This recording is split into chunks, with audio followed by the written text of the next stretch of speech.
اپنی بہادری کی وجہ سے مشہور ہے، تو اس لیے ان کے اسلام لانے کے بعد مسلمانوں کے حالات پہلے جیسے نہیں رہے۔ پہلے مسلمانوں پر ظلم زیادہ ہوتا تھا، ان دونوں کے اسلام قبول کرنے سے مسلمانوں پر ظلم کرنا ذرا مشکل ہو گیا۔ حضرت عمر فاروق رضی اللہ تعالیٰ عنہ فرماتے ہیں کہ جب کوئی مسلمان ہوتا تھا تو مشرکین اس پہ ظلم شروع کر دیتے تھے، اور لوگ اپنا مسلمان ہونا چھپا کر رکھتے تھے کہ کہیں ایسا نہ ہو مشرکین کو پتہ چل جائے اور مشرکین ظلم کرنے لگ جائیں۔ حضرت عمر رضی اللہ تعالیٰ عنہ فرماتے ہیں کہ جب میں نے اسلام قبول کیا تو میں نے سوچا کہ مسلمانوں کا سب سے بڑا دشمن کون ہے؟ پھر مجھے خیال آیا کہ سب سے بڑا دشمن تو ابو جہل ہے۔ حضرت عمر فاروق رضی اللہ تعالیٰ عنہ ابو جہل کے گھر گئے، دروازے میں دستک دی، ابو جہل باہر آیا۔ ذرا تصور کیجئے کہ وہ زمانہ ہے کہ جب کسی کو پتہ چلتا ہے کہ مسلمان کوئی ہو گیا ہے تو لوگ اس پر ظلم کرتے ہیں، اور اس وقت سب سے بڑا جو ظالم ہے وہ ابو جہل ہے۔ حضرت عمر فاروق رضی اللہ تعالیٰ دستک دیتے ہیں، ابو جہل باہر آتا ہے، اور حضرت عمر فاروق رضی اللہ تعالیٰ عنہ ابو جہل کو کہتے ہیں کہ میں مسلمان ہو گیا۔ ابو جہل یہ سنتے ہی اپنا دروازہ بند کر لیتا۔ باقیوں کے بارے میں اس کے معاملات کچھ اور ہیں۔ جب حضرت عمر فاروق رضی اللہ تعالیٰ عنہ کا پتہ چلا کہ وہ مسلمان ہو گئے ہیں تو ابو جہل خود ان سے ڈر گئے۔ پھر حضرت عمر فاروق رضی اللہ تعالیٰ عنہ فرماتے ہیں کہ جب بھی میں کسی کو بتاتا کہ میں مسلمان ہو گیا ہوں، یا تو وہ وہاں سے اٹھ کر چلا جاتا یا اپنے گھر جا کے اپنے دروازے بند کر لیتا۔ کئی صحابہ کرام فرماتے ہیں کہ حضرت عمر فاروق رضی اللہ تعالیٰ عنہ کے اسلام قبول کرنے سے پہلے ہم مسجد حرام میں نماز نہیں پڑھ سکتے تھے، لیکن ان کے اسلام لانے کے بعد ہم مسجد حرام میں نماز پڑھنا شروع ہو گئے۔ ایک مرتبہ کسی نے پوچھا تھا حضرت عمر رضی اللہ تعالیٰ عنہ سے کہ آپ کو فاروق لقب کب ملا؟ تو وہ فرمانے لگے کہ جب میں نے اسلام قبول کیا تو میں نے حضور اکرم صلی اللہ علیہ وسلم سے عرض کیا، اے اللہ کے رسول، کیا ہم حق پر نہیں ہیں کہ اگر اسی حالت میں زندہ رہیں اور اسی حالت میں فوت ہو جائیں تو کیا ہم حق پر نہیں ہوں گے؟ حضور اکرم صلی اللہ علیہ وسلم نے فرمایا، قسم ہے اس ذات کی جس کے قبضے میں میری جان ہے، ہم حق پر ہیں۔ پھر حضرت عمر فاروق رضی اللہ تعالیٰ فرمانے لگے تو پھر ڈرنا کیسا؟ پھر حضرت عمر فاروق رضی اللہ تعالیٰ عنہ نے حضرت حمزہ رضی اللہ تعالیٰ عنہ کے ساتھ مل کر 2 صفیں بنائی اور حضور اکرم صلی اللہ علیہ وسلم اور باقی تمام صحابہ کرام کو مسجد حرام میں لے کے آئے اور مسجد حرام میں آ کر نماز ادا کی۔ تو اس دن حضور اکرم صلی اللہ علیہ وسلم نے حضرت عمر فاروق رضی اللہ تعالیٰ عنہ کو فاروق کا لقب دیا کہ حق اور باطل میں فرق کرنے والا۔ ایک مرتبہ حضور اکرم صلی اللہ علیہ وسلم نے یہ بھی فرمایا تھا کہ اے عمر، تم سے تو شیطان بھی ڈرتا ہے، جس رستے سے تم آ رہے ہوتے ہو وہ شیطان وہ رستہ بدل لیتا ہے۔ عرض کرنے کا مقصد یہ ہے کہ حضرت عمر فاروق رضی اللہ تعالیٰ عنہ جیسی شخصیت اور حضرت حمزہ رضی اللہ تعالیٰ عنہ جیسی شخصیت جب انہوں نے اسلام قبول کیا تو حالات کچھ بدل گئے۔ مشرکین کا مسلمانوں پر ظلم کرنا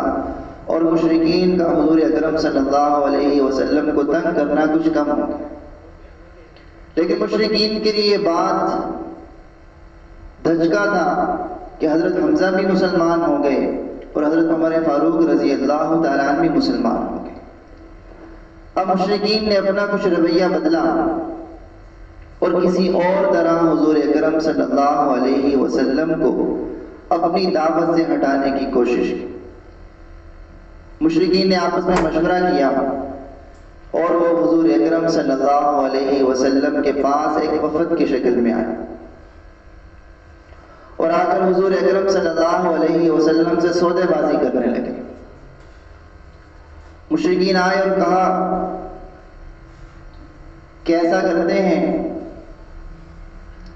آپس میں صلح کر لیتے ہیں، اگر آپ مالدار ہونا چاہتے ہیں تو ہم اتنا مال آپ کو لا کے دیں گے کہ ہمیں سب سے زیادہ مالدار آپ ہو جائیں گے۔ اگر آپ بادشاہ بننا چاہتے ہیں تو ہم آپ کو بادشاہ بنا دیتے ہیں۔ اگر آپ نکاح کرنا چاہتے ہیں تو ہم پورے عرب میں سب سے خوبصورت خاتون سے آپ کی شادی کرا دیتے ہیں۔ یعنی جتنا بھی وہ کر سکتے تھے، جتنی بھی دنیاوی پیشکش وہ کر سکتے تھے انہوں نے کی، اور بدلے میں کیا کہا کہ آپ صلی اللہ علیہ وسلم توحید کی دعوت دینا چھوڑ دیں اور ہمارے بتوں کو برا بھلا کہنا چھوڑ دیں۔ حضور اکرم صلی اللہ علیہ وسلم نے قرآن مجید کی کچھ آیات تلاوت کی ان کے جواب میں، جس سے وہ سمجھ گئے کہ ہماری جتنی بھی پیشکش ہے یہ حضور اکرم صلی اللہ علیہ وسلم کے سامنے ذکر کرنے کا کوئی فائدہ نہیں، اور حضور اکرم صلی اللہ علیہ وسلم نے سرے سے انکار کر دیا۔ جب حضور اکرم صلی اللہ علیہ وسلم نے انکار کر دیا تو مشرکین کو تیسرا بڑا دھچکا لگا۔ پہلے حضرت حمزہ رضی اللہ تعالیٰ عنہ مسلمان ہو گئے، پھر حضرت عمر فاروق رضی اللہ تعالیٰ عنہ مسلمان ہو گئے، اور پھر جب مشرکین نے سودے بازی کی تو حضور اکرم صلی اللہ علیہ وسلم نے انکار کر دیا۔ آپ صلی اللہ علیہ وسلم کے چچا ابو طالب جو جانتے تھے کہ مشرکین نے معاذ اللہ حضور اکرم صلی اللہ علیہ وسلم کو شہید کرنے کی منصوبہ بندی کی تھی، اس لیے انہوں نے احتیاطاً جو لوگ بھی آپ صلی اللہ علیہ وسلم کے خاندان میں سے مسلمان تھے یا وہ لوگ جو ابھی مسلمان نہیں ہوئے تھے، آپ کے چچا ابو طالب نے ان سب کو اکٹھا کیا۔ تو آپ صلی اللہ علیہ وسلم کے خاندان میں ابو لہب کے علاوہ، جو آپ کا سگا چچا تھا، ابو لہب کے علاوہ سب لوگ اکٹھے ہوئے اور آپ صلی اللہ علیہ وسلم کی حفاظت کا معاہدہ طے کیا کہ سب خاندان والے مل کر حضور اکرم صلی اللہ علیہ وسلم کی حفاظت کریں۔ جب مشرکین کو یہ پتہ چلا تو یہ مشرکین کے لیے چوتھا بڑا دھچکا تھا۔ اب مشرکین نے کیا کیا؟ اب مشرکین یہ جانتے تھے، مخالفین یہ جانتے تھے کہ حضور اکرم صلی اللہ علیہ وسلم پر قاتلانہ حملہ کرنا تو مشکل ہے، اب کسی اور طریقے سے ظلم کیا جائے۔ پھر مشرکین نے ابو لہب کو لے کر اور جتنے بھی آپ صلی اللہ علیہ وسلم کے مخالفین تھے ان کو اکٹھا کیا اور آپس میں یہ طے کیا کہ پورے خاندان بنو ہاشم سے اب قطع تعلقی کی جائے گی۔ پھر تمام لوگوں کو اکٹھا کیا، چاہے وہ تاجر تھے، چاہے ان کا تعلق کسی بھی شعبے سے تھا، سب کو اکٹھا کیا اور یہ معاہدہ طے کیا گیا کہ حضور اکرم صلی اللہ علیہ وسلم سمیت آپ کے پورے خاندان سے ہر طرح کا بائیکاٹ کیا جائے گا، نہ خرید و فروخت ہوگی، نہ لین دین ہوگا، نہ شادی کا معاملہ ہوگا، نہ تجارت ہوگی، نہ کھانے پینے کی کوئی چیز دی جائے گی۔ یہاں ابو طالب نے خاندان کو اکٹھا کیا تو وہاں مشرکین نے مخالفین کو اکٹھا کر دیا، اور یہ واقعہ پیش آیا آپ صلی اللہ علیہ وسلم کو نبوت ملنے کے 7ویں سال، یعنی 7 نبوی میں محرم الحرام کے مہینے میں یہ واقعہ پیش آیا کہ مخالفین نے حضور اکرم صلی اللہ علیہ وسلم کے پورے خاندان سے بائیکاٹ کی۔ اب آپ صلی اللہ علیہ وسلم اپنے خاندان سمیت اپنے چچا ابو طالب کی حویلی میں محصور ہو کے رہ گئے۔ یعنی آسان الفاظ میں اگر ہم یہ سمجھے تو آپ صلی اللہ علیہ وسلم کو اپنے خاندان سمیت نظر بند کر دیا گیا، اور یہ 3 سال تک جاری رہا۔ اور یہ جو 3 سال کی مشکلات تھیں اور اس بائیکاٹ میں جو 3 سال میں تکلیفیں برداشت کی، یہ پچھلے 7 سال سے زیادہ تھی۔ میرے محترم سامعین کرام، اب ذرا تصور کیجیے حضور اکرم صلی اللہ علیہ وسلم کی مستقل مزاجی کو، حضور اکرم صلی اللہ علیہ وسلم کی ہمت کو، کہ پہلے ظلم ہوتا رہا، ہجرت کرنی پڑی، ہر طرح سے مشرکین نے ظلم کیا، حالات کچھ اچھے ہونے لگے تھے کہ مشرکین نے قطع تعلقی کر دی۔ اب اس زمانے میں آپ صلی اللہ علیہ وسلم نے اور آپ کے خاندان نے جو تکلیفیں برداشت کی، نہ کھانے پینے کا کچھ ہے، نہ مدد کرنے کے لیے کوئی ہے، فاقے کرنے پڑے، درختوں کے پتے چبانے پڑے، اور پینے کے لیے پانی نہیں تھا، صبح کے وقت جو شبنم کے قطرے ہوتے ہیں ان کو چوس کر گزارا کرنا پڑا۔ آپ صلی اللہ علیہ وسلم کے چچا ابو طالب، جن کی عمر 80 سال کے قریب ہو چکی تھی، ان کے لیے بھی ایسے حالات گزارنا بہت مشکل تھا۔ جب 3 سال مکمل ہوئے، 3 سال بعد، ان 3 سالوں میں کئی لوگوں نے مدد کرنے کی کوشش بھی کی، کھانے پینے کا سامان بھیجنے کی کوشش بھی کی، لیکن مشرکین نے ہمیشہ رکاوٹ پیدا کی۔ بہرحال 3 سال کے بعد جو لوگ محصور تھے، ان کے کچھ رشتہ داروں نے آپس میں بات چیت کی کہ یہ تو بڑا ظلم ہے کہ ہم لوگ تو کھا پی رہے ہیں، مزے سے زندگی گزار رہے ہیں، اور ان لوگوں کے حالات بہت برے ہیں۔ سب سے پہلے عمر نامی ایک شخص نے یہ سوچا، اور اس نے اپنے جا کر دوست سے کہا، مشرکین نے جب یہ بائیکاٹ کیا تھا، جب یہ معاہدہ کیا تھا کہ حضور اکرم صلی اللہ علیہ وسلم کے خاندان سے ہر طرح کا لین دین بند کیا جائے گا، تو اس معاہدے کو لکھ کر خانہ کعبہ پہ لگا دیا گیا تھا۔ تو اس شخص نے اپنے دوست سے بات کی کہ ایسا کرتے ہیں کہ اس معاہدے کو پھاڑ دیتے ہیں۔ اس کے دوست نے کہا کہ یہ معاملہ اتنا آسان نہیں ہے، پورے مکہ والے ہم پر چڑھ دوڑیں گے، ہم پر ظلم و ستم شروع کر دیں گے، تو اس لیے ہم دونوں کا ہونا کافی نہیں ہے، کوئی تیسرا ہونا چاہیے ساتھ۔ پھر انہوں نے تیسرے شخص کو ملایا، تیسرے سے چوتھا شخص شامل ہوا، اور اس طرح آپس میں مشورہ کر کے تقریباً 10 لوگ اس بات پر راضی ہو گئے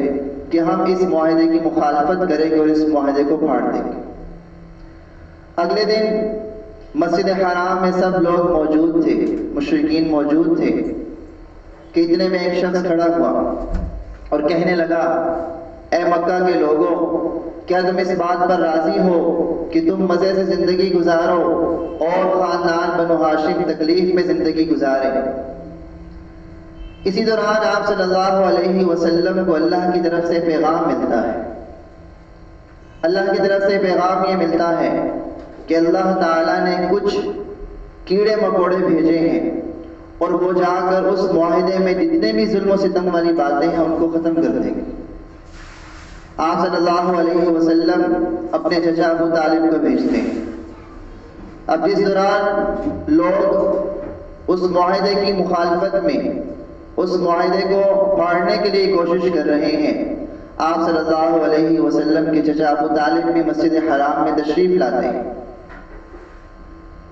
ابو جہل مخالفت کے لیے کھڑا ہو جاتا ہے کہ اس معاہدے کو پھاڑ نہیں سکتے، لیکن لوگ کوشش کر رہے ہیں۔ اس کشمکش میں ابو طالب آتے ہیں اور آ کر کہتے ہیں کہ مجھے اپنے بھتیجے کی طرف سے یہ خبر ملی ہے کہ اللہ رب العزت نے اس معاہدے کو ختم کرنے کے لیے کچھ کیڑے مکوڑے بھیجے ہیں، اور وہ ظلم و ستم والی ساری باتیں ختم کر دیں گے اور صرف اللہ کا نام باقی رہے گا۔ ابو طالب یہ اعلان کرتے ہیں سب لوگوں کے سامنے کہ اگر یہ بات سچی ہوئی تو تم معاہدہ توڑ دینا، اگر یہ بات غلط ثابت ہوئی تو تم اسی طرح بائیکاٹ جاری رکھنا۔ جب وہ لوگ اس معاہدے کے پاس آتے ہیں جو لکھ کر خانہ کعبہ پر لگایا تھا، آ کر دیکھتے ہیں تو حیران رہ جاتے ہیں کہ اس معاہدے میں جہاں جہاں اللہ کا نام تھا وہ باقی رہا، اور باقی جتنی بھی تحریر تھی وہ سب مٹ چکی تھی۔ جب لوگوں نے یہ دیکھا تو مشرکین تو باز نہ آئے اپنی حرکتوں سے اور کہنے لگے یہ تو جادو ہے۔ لیکن جب سب لوگوں نے یہ معاملہ دیکھا، کیونکہ یہ بات پہلے طے ہو چکی تھی کہ اگر یہ خبر سچی ہوئی تو یہ معاہدہ ختم کیا جائے گا، تو پھر اس وقت یہ معاہدہ توڑ دیا گیا اور آپ صلی اللہ علیہ وسلم کے خاندان سے تعلقات پھر سے قائم ہونے لگے۔ لیکن یہ 3 سالوں کی جو تکلیفیں تھیں وہ اتنی زیادہ تھیں اور ان کا اثر آپ صلی اللہ علیہ وسلم کے چچا ابو طالب پر اتنا زیادہ ہوا کہ آپ بہت زیادہ بیمار ہو گئے۔ اب معاہدہ تو ختم ہو چکا تھا، تعلق تو قائم ہو چکا تھا، لیکن آپ صلی اللہ علیہ وسلم کے چچا بیمار پڑ گئے، بستر پر لیٹ گئے۔ تو اب مشرکین کا آخری وفد آیا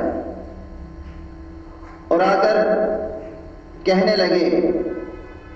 کہ اب آپ چونکہ اپنی زندگی کے آخری ایام گزار رہے ہیں، ہم چاہتے ہیں کہ آپ کی زندگی میں آپ کے بھتیجے سے معاملہ طے ہو جائے۔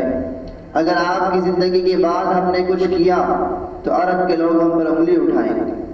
بہرحال انہوں نے پھر کوشش کی آپ صلی اللہ علیہ وسلم کو یہ بات منوانے پر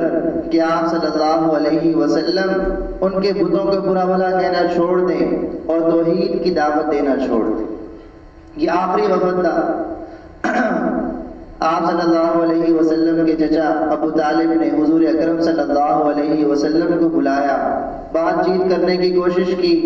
آپ صلی اللہ علیہ وسلم نے پھر انکار کر دیا۔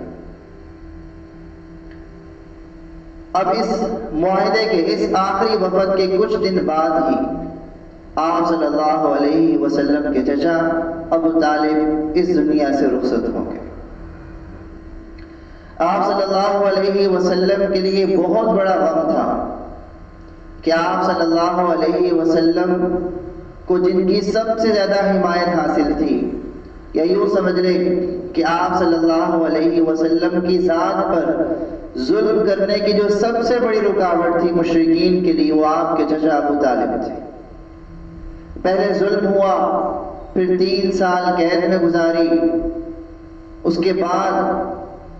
جب کچھ حالات ٹھیک ہونے لگے تو آپ صلی اللہ علیہ وسلم کے محبوب چچا ابو طالب اس دنیا سے رخصت ہو گئے۔ میرے محترم سامعین کرام، ہم اپنی زندگی میں دیکھیں تو ہم پر جب ذرا سی مصیبت آتی ہے، ذرا سا غم آتا ہے تو ہم ہمت ہار جاتے ہیں، ہمارا حوصلہ ٹوٹ جاتا ہے، ہم کہتے ہیں کہ ہم نے بہت برداشت کیا لیکن اب ہم سے برداشت نہیں ہو سکتا۔ ذرا تصور کیجئے،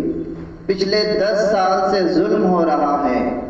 پچھلے 10 سالوں میں کتنی تکلیفیں برداشت نہیں کی، اور اب آپ صلی اللہ علیہ وسلم کے چچا ابو طالب دنیا سے رخصت ہو گئے۔ یہ آپ صلی اللہ علیہ وسلم کے اوپر بہت بڑا غم تھا، بہت بڑا بوجھ تھا، لیکن آپ صلی اللہ علیہ وسلم نے ہمت نہیں ہاری اور اللہ رب العزت کے جو احکامات تھے اور اللہ رب العزت کی طرف بلانے کی جو دعوت تھی وہ جاری رکھی۔ انشاءاللہ یہیں سے آگے اگلے جمعے میں گفتگو ہوگی۔ وآخر دعوانا ان الحمد للہ رب العالمین۔